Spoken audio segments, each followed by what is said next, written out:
اور نہ ہی ان کو کوئی کابینہ میں اس طرح کی کوئی وہ ملے گی. تو یہ ایک ایسی آپٹکس ہیں جو میرا خیال ہے PMLN کو اس کے حوالے سے ریویو کرنا چاہیے کہ ایک ہی فیملی میں آپ اس طرح کے جو ہے وہ عہدے کریٹ کر کے گو کہ پہلے اس طرح کی مثال ہے لیکن اس کے باوجود بھی یہ کوئی ایک اچھی روایت یا مثال نہیں ہے. تو میں نہیں سمجھتا کہ یہ کوئی ایک اچھا فیصلہ تھا. سلیم صافی صاحب آپ کیا سمجھتے ہیں کیوں ضرورت پیش آئی اس وقت, خاص کر جس طرح فخر کہہ رہے ہیں, کیا اسحاق ڈار صاحب کی ایگو کو پیسیفائی کرنے کے لیے, سیٹسفائی کرنے کے لیے یہ کیا گیا, یا پھر بڑی باتیں یہ بھی ہو رہی ہیں کہ کوئی پیغام دیا گیا ہے خاص کر کیونکہ اسحاق ڈار صاحب کو نواز شریف کے بڑے قریب سمجھا جاتا ہے. آلسو اس کا تھوڑا سا ہمیں تاریخی پس منظر بھی بتائیے گا. جب پرویز الہی صاحب پھر اس سے پہلے ڈیپٹی وزرائے اعظم بنائے جاتے رہے تو اس وقت ان کا کیا کردار رہا اور اس دور میں کس طرح سے وہ ریلیونٹ ہو سکتا ہے یا نہیں؟ میرے خیال میں علینا ایک تو اگر یہ ڈار صاحب کی خواہش تھی تو نہایت بچگانہ خواہش ہے, اور اگر یہ شریف برادران کا اپنا اقدام ہے تو انتہائی احمقانہ اقدام ہے جس کی کوئی ضرورت نہیں تھی, جس کی کوئی توجیہ پیش نہیں کی جا سکتی اور جس کا کوئی فائدہ ہی نہیں ہے. یہ تو اس طرح ہے کہ بٹی صاحب ضد کرنے لگے کہ میرے نام کے ساتھ آپ سینئر تجزیہ نگار کے ساتھ ساتھ مرشد کا لفظ بھی لگایا کریں اور آپ مرشد کا لفظ لگانا شروع کر دیں. مجھے تو یہ اسی طرح کا ایک کام نظر آتا ہے. اچھا سر, تاریخی حوالے سے بھی ہمیں بتائیے گا کیا اس کی ریلیونس رہی ہے تاریخ میں جو نائب وزرائے اعظم رہے ہیں, اور کیا وہ یہاں پر بھی ہم اپلائی کر سکتے ہیں یا نہیں؟ نہیں, کانسٹیٹیوشن میں اور رولز آف بزنس میں کوئی ڈپٹی پرائم منسٹر کا عہدہ ہے ہی نہیں. اس سے پہلے ہمارے سامنے مثال جو ریسنٹ پاسٹ کی ہے وہ چودھری پرویز الہی صاحب کی ہے کہ جب ان کو بنایا گیا تھا گیلانی صاحب کی حکومت میں, لیکن وہ تو چلو پھر بھی ایک دوسری پارٹی تھی, ان کا اتحاد ہو رہا تھا, اس اتحاد میں یہ اہمیت دلوانے کے لیے یا جتوانے کے لیے کہ جی وہ ان کے نزدیک ایک اتحادی جماعت کے سربراہ ہونے کے ناطے اہم ہے, تو اس کو ایک نمائشی عہدہ دے دیا گیا تھا. لیکن ڈار صاحب کو آخر ایسی کون سی ضرورت پیش آئی کہ ان کے اپنے ساتھ ڈپٹی پرائم منسٹر یہ لائق آیا سابقہ ان کو لگانا پڑا؟ آپ کیا سمجھتے ہیں کیا ضرورت آئی ہوگی ایسی؟ سر بڑے باخبر صحافی ہیں آپ. مجھے تو اس کے ان کی انا اور اس کے سوا بچپنے کے سوا کوئی اور چیز نظر نہیں آتی. اصل میں بعض اوقات یہ بھی ہوتا ہے, اب ہم بھی بوڑھے ہو گئے ہیں تو جو انسان بوڑھا ہوتا ہے تو ایک بار پھر بچہ بن جاتا ہے اور ان کی خواہشات بچوں جیسی ہو جاتی ہے. تو مجھے تو اس طرح کی ایک بچگانہ قسم کی خواہش نظر آتی ہے, اس کے علاوہ مجھے تو کوئی منطق اور لاجک نظر نہیں آتی.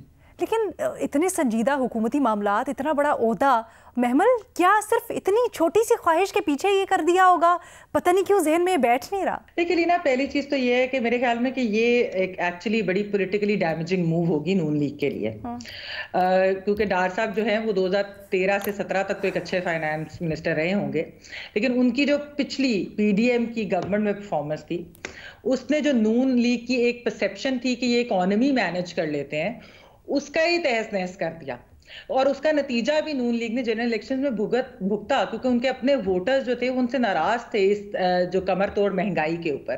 تو آپ یہ دیکھیں نا علینا, پچھلی گورنمنٹ کے اندر کیا ہوا, پہلے ڈار صاحب نے مفتاح اسماعیل صاحب کو سیبوٹاج کیا, ان کو ہٹوایا, پھر جب خود آئے تو IMF کی جو ڈیل ہے وہ ڈیریل کر دی, ان کی وجہ سے جو روپے کی ڈی ویلیویشن ہوئی, مارکیٹ میں انسرٹنٹی ہوئی, جو اس طریقے سے انفلیشن بڑھی, وہ سب کے سامنے ہے. یعنی وہ ایک ڈیل جو اکتوبر میں ہو جانی تھی ریویو, اس کے بعد وہ نہیں ہوئی کیونکہ ان کی وجہ سے. اور آخر کے اندر ہم نے دیکھا کہ شہباز شریف صاحب جو اس وقت وزیر اعظم تھے ان کو خود جانا پڑا, پھر وہ جس طرح اسٹینڈ بائی ایگریمنٹ ہوا اس کے لیے ان کو تگ و دو جو کرنی پڑی. تو یہ جو چیزیں ہیں نا لینا, یہ روپے اگر یہ ٹائم پہ ہو جاتی وقت کے اوپر تو یہی کہتے ہیں کہ نہ مارکیٹ میں انسرٹنٹی ہوتی, نہ روپے کے اوپر اتنا پریشر ہوتا ہے الیکشن سے پہلے. لیکن ان کی ڈار صاحب کی پرفارمنس کی وجہ سے, ان کی وجہ سے یہ سب کچھ ہوا اور وہ نظر بھی آیا. خیر, اور پھر اس کے بعد ہم نے کیئر ٹیکر پرائم منسٹر والی باتیں بھی سنی کہ ڈار صاحب جو ہے وہ مطلب وہ بھی خبر سامنے آئی کہ اس کی بھی کوشش ہو رہی ہے لیکن وہ بن نہ سکے. تو یہ جو اب نون لیگ نے ایک زبردستی ان کو ایک پوزیشن جو ایلیویٹ کیا ہے انہوں نے جس طریقے سے, تو میرے خیال میں یہ بے شک سیریمونیل ہو، لیکن یہ پارٹی کے اپنے ایک ووٹر سپورٹر کے لیے یہ ایک ڈیمیجنگ ہوگی جس کو وہ چیز کو ڈیفینڈ نہیں کر سکتے. کیونکہ لینا دیکھیں مسئلہ پتہ ہے کیا ہے کہ 2013 سے 17 میں لوگوں کو یہ یاد نہیں رہے گا کہ ڈار صاحب نے کیا کیا تھا. ٹھیک ہے، ان کو جو چیز یاد ہے وہ یاد ہے کہ آخری بار جب وہ فائنانس منسٹر تھے تو اس وقت پاکستان جو ہے وہ بینکرپسی کے دہانے کے اوپر، ڈیفالٹ کے دہانے کے اوپر آ گیا تھا. تو وہ لوگوں کو وہ چیز جو ہے نا معاشی بدحالی کی، وہ جس کا سامنا کرنا پڑا وہ ان کو نہیں بھولتا. تو دیکھیں ان کی پرفارمنس کے میں آپ کو یہاں پر یہ بھی بتاتی چلوں کہ بزنس کمیونٹی نے میاں نواز شریف صاحب اور آرمی چیف سے بھی یہ بات کی تھی کہ جب یہ اس حکومت کے اندر ان کو فائنانس منسٹر نہ لگائیں، اور یہ بھی ایک بہت بڑی وجہ ہے کہ وہ فائنانس منسٹر نہیں بنے اور ان کو فورن منسٹر لگا دیا. دیکھیں بزنس کمیونٹی کو ہو سکتا ہے مفتاح صاحب پہ بھی اس وقت کوئی اعتراض ہوتے ہوں گے، لیکن اس وقت ان کو یہ ایک تھا کہ کم سے کم آئی ایم ایف کی جو پروگرام ہے وہ واپس آیا ہے ٹریک کے اوپر، وہ چیزیں چاہتی ہیں. تو انفارچونیٹلی ڈار صاحب پہ عوام کا ٹرسٹ نہیں تھا. تو اس لیے بہتر یہ ہوتا کہ اب جب وہ فورن منسٹر بنے ہیں اور ایک آ جاتا ہے ان کے بارے میں کہ جی وہ ایک محنتی آدمی ہے، تو وہ اپنی فورن منسٹری میں کام کرتے، وہ وہاں پہ ڈیلیور کرتے، وہ اپنی برانڈ بلڈنگ کرتے. آپ کو یہ لگتا ہے کہ صرف ایک فرد واحد کو سیٹسفائی کرنے کے لیے یا اس کو پیسیفائی کرنے کے لیے اتنی بڑی پوسٹ کریٹ کی گئی ہوگی، یا پھر ان بٹوین دا لائنز ہم ریڈ نہیں کر رہے اور کچھ ہے؟ جیسے ابھی ہم نے حال میں دیکھا نون لیگ کو اندر سے بڑی ریزرویشنز تھیں، کہا جا رہا تھا ہم اس حکومت کو اون نہیں کرتے. رانا ثناء اللہ صاحب بڑی تنقید کر رہے تھے، کہتے ہم سے تو ان کے بارے میں پوچھا نہ جائے کیونکہ نواز شریف کو وزیر اعظم نہیں بنایا، اگر وہ آتے تو پھر ہم جواب دہ ہوتے. تو اس طرح سے تو کوئی دیکھیں جو یہ پوسٹ ہے نا، یہ تو خیر لوگ بھی اس بات کو مانتے ہیں کہ ایک سیریمونیل پوسٹ ہے. ایسا نہیں ہے کہ فائنانس منسٹری کے اندر وہ کوئی اس طریقے سے انٹرفیئر یا کوئی چیز کر سکیں، کیونکہ جو فائنانس منسٹر ہے ان کی بیکنگ بھی کافی اسٹرانگ ہے. تو اس وجہ سے یہ والی بات نہیں ہے. بات یہ ہے کہ یہ جو ایک نون لیگ کے بارے میں ہے نا کہ وہ میرٹ پہ لانے کی بجائے یہ انٹرنل پالیٹکس یا جو اپنے انٹرنل ان کی چیزیں ہیں کہ اس کی وجہ سے اس طرح کی ایک غیر ضروری انہوں نے پوسٹ جو ہے وہ دی ہے اور یہ پوزیشن دی ہے. تو میرے خیال میں نون لیگ کو سمجھنا چاہیے کہ یہ ان کے اپنے لیے، ان کے اپنے ووٹر سپورٹر کے سامنے جو ہے نا چیز، ان کے اپنی پرسیپشن میں بھی یہ پولیٹیکلی ڈیمیجنگ ہوگا. پولیٹیکلی ڈار صاحب کی اپنی پرفارمنس تھی وہ سب کے سامنے ہے، یعنی کہ وہ کوئی ایسی چیز نہیں ہے کہ وہ پرسیپشن پہ، وہ اصل میں تھی. ٹھیک ہے. اچھا بھٹی صاحب سے جانتے ہیں، بھٹی صاحب آپ کو کیا لگتا ہے، کیا یہ واقعی میں صرف اتنا بڑا عہدہ ڈار صاحب کو خوش کرنے کے لیے، ان کی خوشنودی کے لیے، ان کی ایگو کے لیے بنایا گیا اور ان کو دیا گیا، یا پھر معاملہ کچھ اور ہے اور بڑا سنجیدہ ہے جو ہم ریڈ نہیں کر پا رہے؟ میڈم شیخ، سب سے پہلے ذرا ملاحظہ کیجئے اپنی، آپ بھی بہت ذہین ہیں، میں بھی بڑا ذہین ہوں، ہم دونوں اس دنیا میں اب دو رہ گئے ہیں. یہ کن حالات میں ہوا ہے؟ ماحول کیا تھا؟ منظر کیا تھا؟ منظر یہ تھا نواز شریف صاحب بمائے پسران یعنی اہل و عیال چین میں تھے، ایکسپو کے وزٹ کر رہے تھے، سٹیل ملوں کے دورے کر رہے ہیں اور کاروباری حضرات سے ملاقاتیں فرما رہے تھے. جو نواز شریف صاحب کے بارے میں پہلے بتایا گیا تھا کہ وہ سیاسی ملاقاتیں کریں گے، چین سے دعوت آئی ہے، پھر بتایا گیا نہیں میڈیکل چیک اپ ہے، پھر بتایا گیا فیملی ٹور ہے، کاروباری ٹور ہے. شہباز شریف صاحب سعودی عرب میں تھے، اسحاق ڈار صاحب سعودی عرب میں تھے، اور یہاں اتوار کا دن تھا، چھٹی کا دن تھا، اور یہ نوٹیفیکیشن ہو گیا کہ محترم اعلیٰ حضرت عزت مآب اسحاق ڈار جو ہیں اب ڈپٹی وزیر اعظم ہوں گے. اب شہباز شریف صاحب شاہوں کے دیس میں ہیں اور وہاں سے فرمان آ رہا ہے، تو اس پر شعر سنیے. شاہوں کے دیس سے فارم 47 کے شاہ کا آیا فرمان، شاہوں کے دیس سے فارم 47 کے شاہ کا آیا فرمان، میرے ہم وطنوں میں کرا دو یہ اعلان، برادر بزرگ کے سمدی ہیں اب ڈپٹی پردھان. یہ کس کا ہوا فائدہ، یہ کس کا ہوا نقصان، آدھے ہم وطن حیران، آدھے ہم وطن پریشان. میڈم شیخ، اب ذرا گویڑ لگاتے ہیں. گویڑ ایک پنجابی لفظ ہے اور گویڑ وہی لگا سکتا ہے جو میرے جیسا کوئی قابل آدمی ہو. تو گویڑ لگاتے ہیں کہ یہ ہوا کیوں ہے. پہلا گویڑ ہے کہ ہو سکتا ہے یہ نواز گروپ اور شہباز گروپ میں اختلافات کا نتیجہ ہو. دوسرا گویڑ ہے کہ ہو سکتا ہے یہ ہاؤس آف شریف میں جاری سر جنگ کا نتیجہ ہو. تیسرا گویڑ ہے کہ ہو سکتا ہے یہ طاقتوروں کو پیغام پہنچانا ہو. کیوں پہنچانا ہو؟ وہ اس لیے کہ اسحاق ڈار صاحب کو وزیر خزانہ نہیں بننے دیا گیا. وزیر خارجہ ان کو بنانے کے لیے نواز شریف صاحب نے از بقلم خود سنا گیا ہے کہ کوشش انہوں نے کی